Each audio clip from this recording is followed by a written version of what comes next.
Welcome to the fifth session of the Fresh Insights. And for those of you who may be new to this session, we have introduced the Fresh Insight, a series of monthly, short, bite-sized interactive meetings to share new evidence in the HIV response, including methodologies, findings, and recommendations. My name is AGYW Vido. I'm the Program Officer for the RST ESSA, and I will be moderating this session today.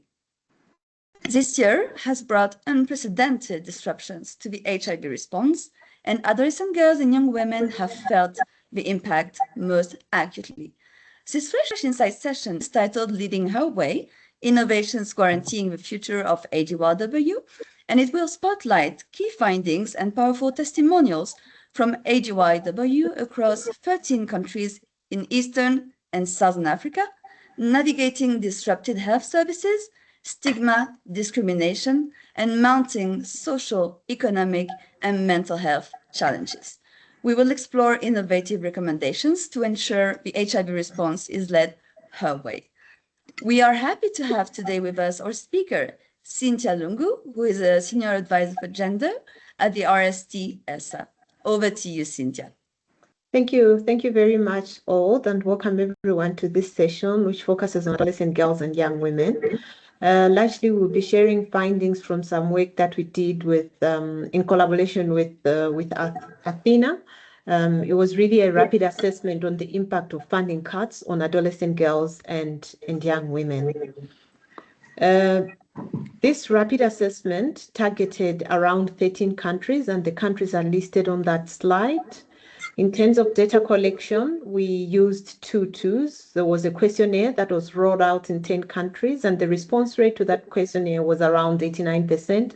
So we issued the questionnaire to 500 participants and received feedback from around 447 participants. We then went ahead to follow up on some of the findings coming out of the questionnaire. We went ahead and rolled out focus group discussions, which included a further 3 countries, that's Botswana, Malawi, and South Africa. We did 4 focus group discussions, and we had participation of about 13 adolescent girls and young women per focus group discussion, bringing the total to about 52 adolescent girls and young women. In terms of the inclusion criteria for the focus group discussions, we made sure that there were representatives of key populations within that, adolescent girls and young women living with HIV, and adolescent girls and young women living with a disability. In terms of the data analysis, we did a qualitative analysis focusing on a thematic analysis, and then we had descriptive statistics, percentages, frequencies, and averages. In terms of limitations, the work really focused on Athena network countries, and that was because we wanted to have ease of follow-up. In terms of participants of the respondents of the questionnaire, and in terms of the country demographics, how they went, we had the most respondents from Zimbabwe, that's 11.6%, giving about 52%. But as you can see, it wasn't that much different compared to the other countries, as they all range from around 8 to 9% or thereabouts, giving quite a representative sample from per country. We then had our most respondents were within the age band of 20 to 24 years. That's 49.4%, followed by 25 to 29-year-olds at 35.6%. But overall, our respondents were aged between 17 to 30. We also looked at the HIV status of the respondents. 89.3 were HIV negative, 9.4 were HIV positive, and others preferred not to say. And we also looked at the variable of those living with a disability, and the pie chart is quite self-explanatory. We also looked at variables around sexuality, heterosexual, bisexual, and then we also looked at female, trans female, and the pie charts are quite self-explanatory on that dynamic.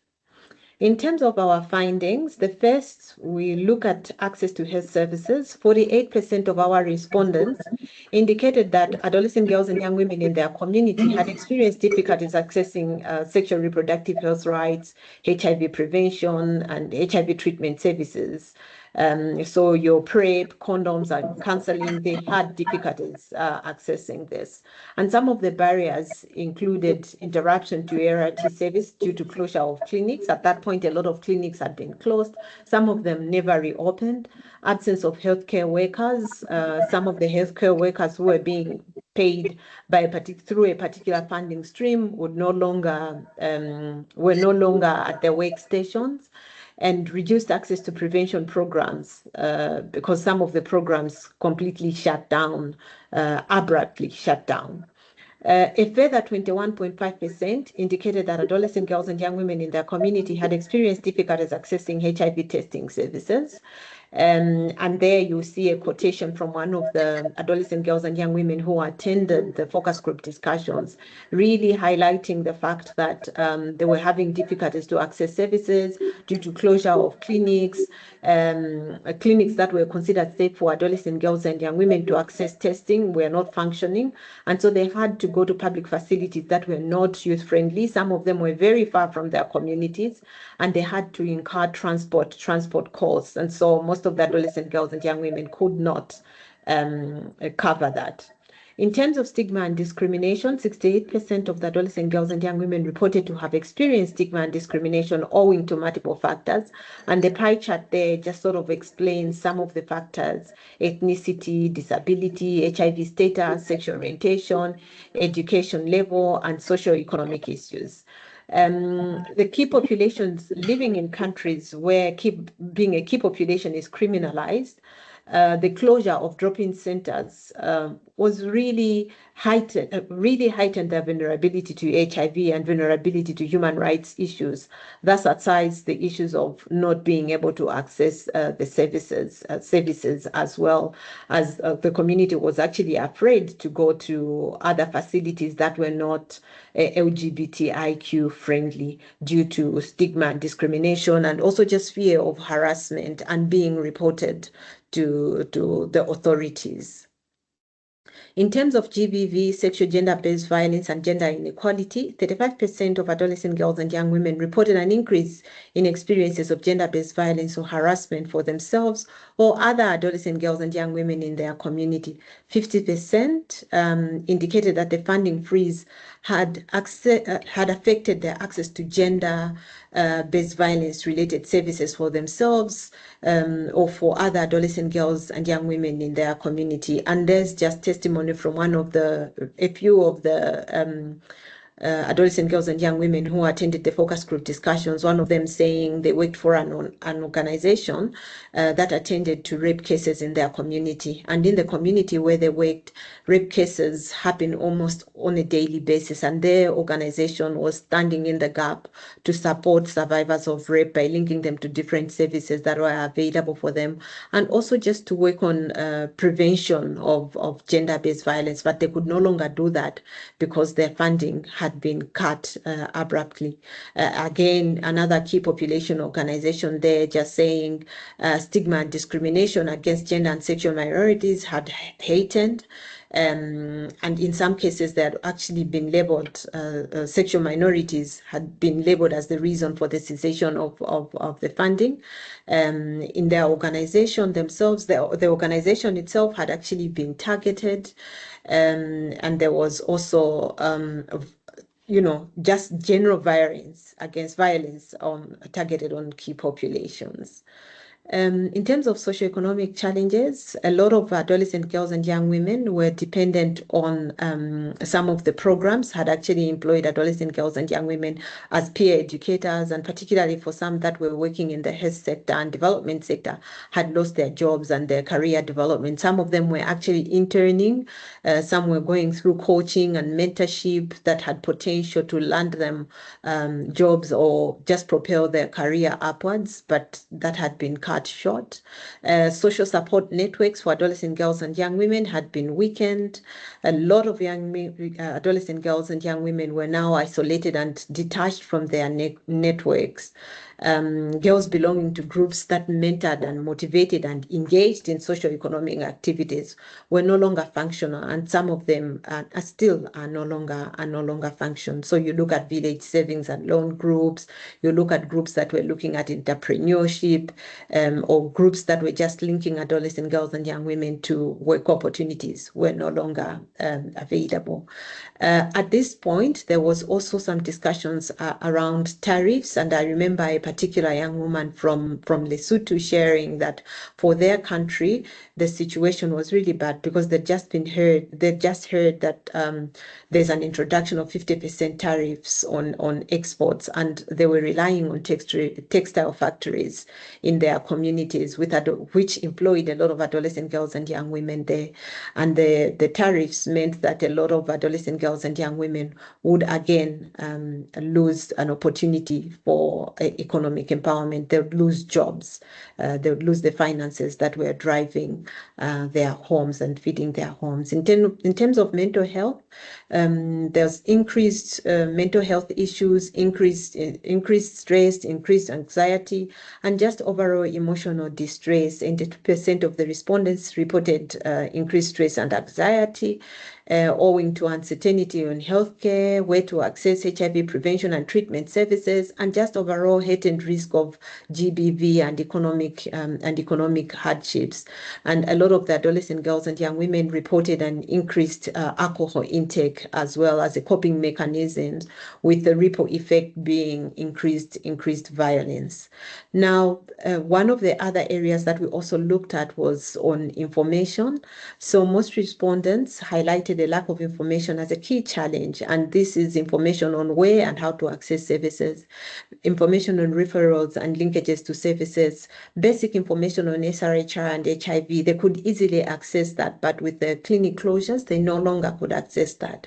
Information on government strategies and how adolescent girls and young women can be involved was also not available. Governments were really regrouping, the government departments were regrouping to see how best they can take on some of the areas and provide services to adolescent girls and young women and the broader population. But that information was not being relayed to adolescent girls and young women, not to talk about the fact that adolescent girls and young women were not actually involved in the discussions leading up to the strategies that governments were formulating.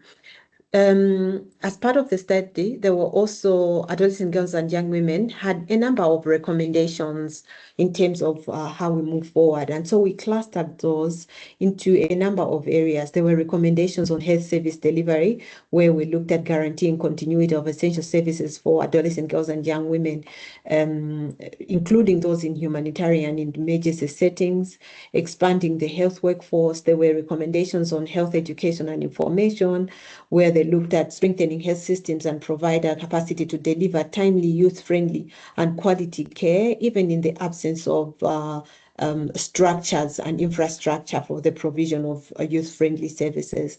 There were also recommendations on mental health support, just ensuring that adolescent girls and young women are actually linked to counseling, whether in person or online, and strengthening peer support networks in the absence of the peer support networks that they had been used to. I think adolescent girls and young women understood that their peer support networks could no longer function in the way that they had been used to, but they were looking to devising ways of ensuring that even though they were not functioning in the way that they used to, but at least they're still functioning. And then there were recommendations around youth-friendly services, just maintaining youth-friendly services and ensuring that they are adaptable during crisis. During times of crisis. And then there were recommendations on gender-based violence, for instance, scaling up GBV prevention programs and enforcing protective laws, strengthening peer support groups by way of strengthening community support and safe spaces. There were recommendations on economic empowerment and social protection. It's really around expanding social protection, food, sanitary products, healthcare, and access to education, grants, grants and financial assistance for adolescent girls and young women. And then looking at education and digital access, they're really investing in adolescent girls and young women's education and digital inclusion, ensuring access to devices, connectivity, as well as e-learning there. So one of the things that we then looking forward, if you look at the assessment findings, the message is very clear. Vulnerabilities are on the rise owing to funding cuts, anti-gender backlash, and just shrinking safe spaces. Prevention and treatment gains are really at risk. If we don't have sustained integrated action, they continue to be at risk. But all is not lost. We must soldier on, and you see that from years of research and implementation and program implementation, we have seen that there's clear evidence that gender transformative solutions exist for stakeholders to reverse the tide and to keep a hold on the gains that we have actually had up until now. And so some of the proven community anchored models include decentralized and youth-friendly service delivery, peer-led outreach, integrated GBV and mental health support, community engagement to shift harmful social, cultural, and gender norms, male engagement approaches that promote positive masculinities. And you will see that this cluster is a cluster that also appears in the recommendations from the adolescent girls and young women themselves. So given the context and the limited resources, one of the things that we discussed and thought that really actually matters is the issue of approach. Now, we might have tried and tested interventions, but the delivery of those interventions is critical for us to maintain the momentum and sustain the gains that have actually been made. So there are a number of proven models for adolescent girls and young women in the HIV response, and I'll draw us to one particular model or an approach that came out of a study that was commissioned by UNAIDS, UN Women, UNFPA, UNICEF, and UNESCO. And that study was actually looking at what works for HIV prevention for adolescent girls and young women. So this model that I'm using as an example focused on HIV prevention. So the study did an analysis of more than 10 interventions and programs across the region, and this included biomedical interventions, behavior change interventions, and interventions that targeted at structural barriers. It also interviewed stakeholders across 17 countries. This included civil society, academia, research, government officials, and just government departments in general. It also interviewed 650 adolescent girls and young women in their diversity across the region. And the study found that most of the approaches that worked and most of the approaches that people and stakeholders were speaking to had a number of pillars in common. So at the center of it all is the adolescent girl and young women. But the 4 pillars that came out as cross-cutting were around incentives, integration, intersectionality, and innovations. And when you begin to look at incentives, we're really not looking at financial incentives only, but you're looking at what motivates service providers and adolescent girls and young women to stay engaged in HIV programs. So you will see that there are a number of areas that were identified for the different stakeholders. For adolescent girls and young women, it's peer support programs, access to education resources, interactive workshops, peer-led discussions, and then there's some incentives for community leaders that were also identified there in the box that's on the top right. And then you see incentives for healthcare providers and government officials. So really looking at what would motivate an adolescent girl and young woman to seek HIV prevention services, what would motivate community leaders to support HIV prevention for adolescent girls and young women, what would motivate healthcare providers, and what would motivate government officials to formulate policies that support adolescent girls and young women's HIV prevention, and to put in place programs and interventions that also support HIV prevention for adolescent girls and young women. And in the next one, one, if you look at intersectionality, this one actually looks at tailoring interventions to multiple vulnerabilities to address lived experiences of adolescent girls and young women. And some intersective factors that we can look at include age, poverty, and gender inequalities and social exclusion. So you find that within the region, multi-layered programs such as Education Plus, which look at multiple factors, GBV, economic vulnerability, HR,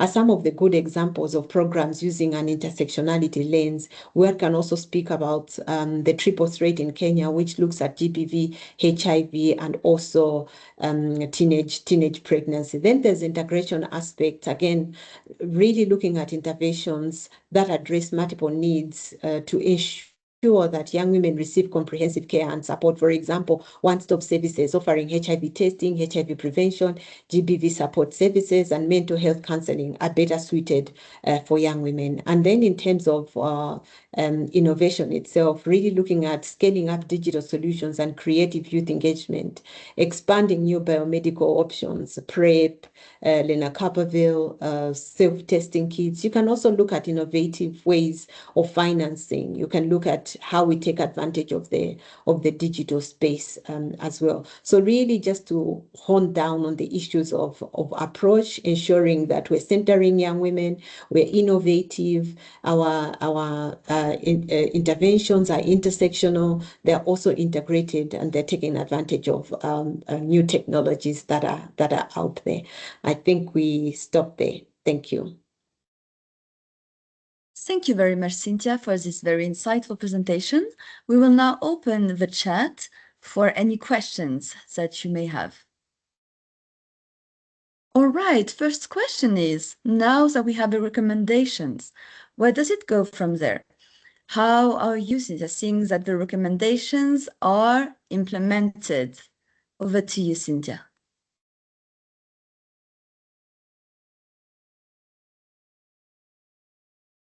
Right, thank you. Thank you very much for that question.